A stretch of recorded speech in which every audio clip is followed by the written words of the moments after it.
സ്വന്തമാക്കും.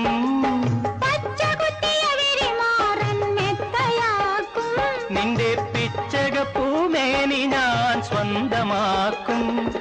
ചിന്തൂര പൊട്ടു തൊട്ടു ചിങ്കാരപ്പാട്ടു കേട്ടു, ചിന്തൂര പൊട്ടു തൊട്ടു ചിങ്കാരപ്പാട്ടു കേട്ടു, കല്യാണ പന്തലിൽ കണ്ടോട്ടെ നമ്മെ എല്ലാരും എല്ലാരും കണ്ടോട്ടെ.